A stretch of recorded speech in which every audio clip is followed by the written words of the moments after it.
చందమామ కథ. దొంగ కొడుకు. ఒక ఊళ్ళో రాజన్ అనే దొంగ ఉండేవాడు. అతని పేరు చెబితే ఆ ప్రాంతాల్లో అందరికీ హడలు. అతను తలుచుకుంటే నిర్దాక్షిణ్యంగా ప్రాణాలు తీయగలడు. అతను తమ జోలికి రాకుండా ఉండగలందుకు గొప్ప గొప్ప ధనవంతులు అతడికి పెద్ద మొత్తాల్లో ధనం ఇచ్చేవారు. రాజన్న ఈ విధంగా అంతులేని బంగారం కూడబెట్టాడు. అతడికి భీమన్న అనే కొడుకున్నాడు. భీమన్న తండ్రిని మించిన గుండె బలం కలవాడు. తన కొడుకు 16 నిండగానే రాజన్న అతడికి చోర విద్యలు బోధించాడు. తన కొడుకు తనను మించిన గజదొంగ అవుతాడని రాజన్న గర్వపడేవాడు. ఒకరోజు రాజన్న దొంగతనానికి బయలుదేరుతూ తన వెంట రమ్మన్నాడు. అయితే భీమన్నకు తన తండ్రి వృత్తి అసహ్యం అనిపించింది. అతను తండ్రితో ఆ మాటే అంటూ, నీలా దొంగతనాలు చేస్తూ చీకటి బతుకు బతకటం నాకు ఇష్టం లేదు. అయినా కావలసినంత సంపాదించావు, ఇంకా దేనికి ఈ వృత్తి, స్వస్తి చెప్పే అన్నాడు.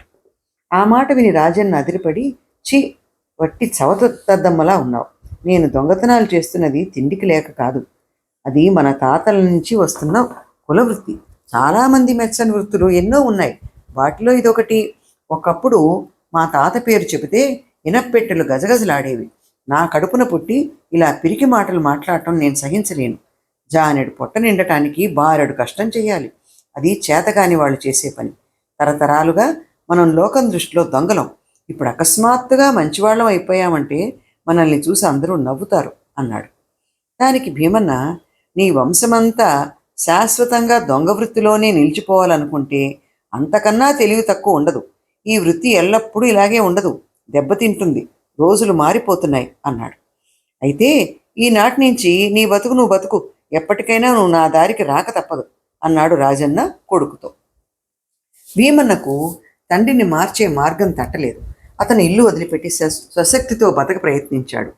భీమన్న, యువకులు ఎన్నో రకాల పనులలో ప్రవేశిస్తున్నారు, కానీ దొంగకు కొడుకు అవటం చేత భీమన్నను ఎవరూ దగ్గరికి చేరనీయలేదు.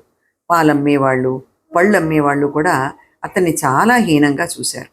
నిరాశతో నీరసంగా ఇంటికి వచ్చిన కొడుకును చూసి రాజన్న, ఏం బాబు, నీతిగా బతికే మార్గం ఏదైనా దొరికిందా అని అడిగాడు. నువ్వు దొంగవని తెలిసిన వాళ్ళు నన్నెందుకు చేరనిస్తారు? నీ కొడుకు నన్ను చెప్పుకోవటానికి సిగ్గుగా ఉంది. నిన్ను నన్ను ఎరగని చోటికి వెళ్ళాలనుకుంటున్నాను అన్నాడు భీమన్న. అలాగే వెళ్ళు, 4 రోజులు పస్తులుంటే నువ్వే తిరిగి వస్తావు అన్నాడు రాజన్న. తిరిగి వస్తాను, కానీ పస్తులుండి కాదు. పుట్టిన ప్రతివాడు దొంగతనాలు దోపిడీలు చెయ్యనిదే బతకలేడన్న నీ అభిప్రాయం మార్చుకున్న రోజున, తన పొట్ట కోసం ఎదుటి వాళ్ళ పొట్టలు కొట్టడం మనిషి అయిన వాడు చేయవలసిన పని కాదని నువ్వు గ్రహించిన రోజున తిరిగి వస్తాను అని భీమన్న ఊరు వదిలి వెళ్ళిపోయాడు. భీమన్న వెళ్ళిపోయాక రాజన్న కుంగిపోయాడు. అతనికి తిండి సహించటం లేదు. అతను దొంగతనాలకు పోవటం కూడా మానుకున్నాడు. రాజన్నలో ఏదో మార్పు అందరికీ కనిపించింది. క్రమంగా ప్రజల్లో దొంగ భయం తగ్గిపోసాగింది. కానీ అంతలో ఒక వర్తకుడి ఇంట లక్షలు విలువ చేసే నగలు చోరీ అయ్యాయి. ఆ సంగతి విన్న రాజన్న నిర్ఘాంతపోయాడు. అది అతను చేసిన దొంగతనం కాదు, కానీ లోకం అతన్నే శంకిస్తుంది. రాజన్న వర్తకుడి ఇంటికి వెళ్ళి ఆ దొంగతనం తాను చేసినది కాదని చెప్పుకున్నాడు. అయితే రాజన్న మాటలు ఎవ్వరూ నమ్మినట్టు కనపడలేదు. చాలా ఏళ్లుగా ఆ ప్రాంతాల తనకు తెలియకుండా ఏ దొంగతనమూ జరగలేదు కనుక తాను నిర్దోషి అని ప్రజలు నమ్మాలంటే తాను ఈ కొత్త దొంగను పట్టుకోవటం తప్ప వేరే మార్గం లేదనుకున్నాడు రాజన్న. దొంగతనాలు సాగుతూనే ఉన్నాయి. దొంగను పట్టడానికి రాజన్న రాత్రి వేళలా కారాడుతూనే ఉన్నాడు, కానీ ఫలితం కనిపించలేదు.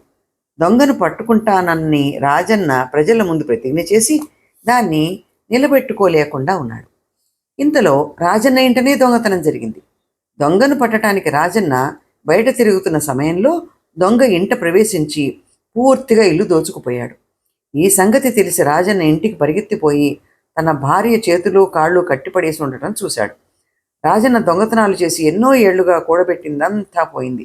ఒక్క దెబ్బన రాజన్న బికారైపోయాడు.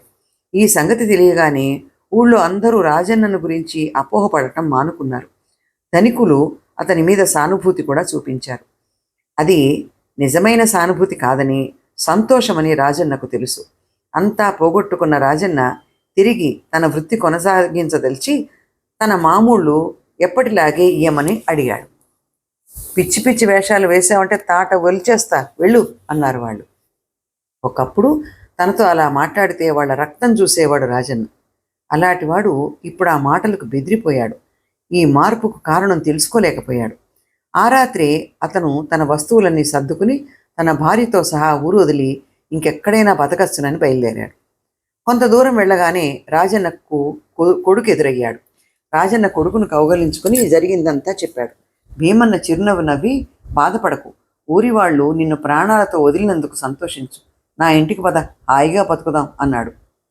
నేనంటే గజగజలాడే ధనవంతులు నన్ను కుక్క కన్నా హీనంగా చూశారెందుకో నాకు అర్థం కావటం లేదు. నాలో ఏ బలహీనత కనిపించింది వాళ్లకు అన్నాడు రాజన్న కొడుకుతో. నీకు నీ వృత్తి పట్ల గౌరవము విశ్వాసము ఉన్నంతకాలం ధనికులు నిన్ను చూసి గజగజలాడారు.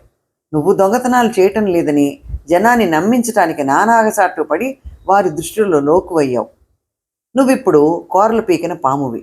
ఎందుకంటే నిన్ను మించిన దొంగ ఒకడు పుట్టుకొచ్చి నిన్నే దోచుకున్నాడు. ధనికులు ముడుపులు చెల్లిస్తే వాడికి చెల్లిస్తారు. అసలు ఈ వృత్తి లక్షణమే అంత. ఎప్పుడో ఒకప్పుడు కథ అడ్డం తిరుగుతుంది. సంఘానికి బరువైన వాడు పతనం కాక తప్పదు అన్నాడు భీమన్న. మొదట నువ్వు ఈ మాట చెప్పినప్పుడు నాకు తలకెక్కలేదు. ఈ కొత్త దొంగ నా పొట్ట కొట్టడమే కాక నా కళ్ళు కూడా తెరిపించాడు. ఇక నేను దొంగతనానికి పోను, కష్టం చేసుకు బతుకుతాను అన్నాడు రాజన్న. వాడు నిజమైన దొంగ కాదు, నిన్ను మార్చటానికే వచ్చాడు అన్నాడు భీమన్న. అలాగా, ఎవరు వాడు అన్నాడు రాజన్న.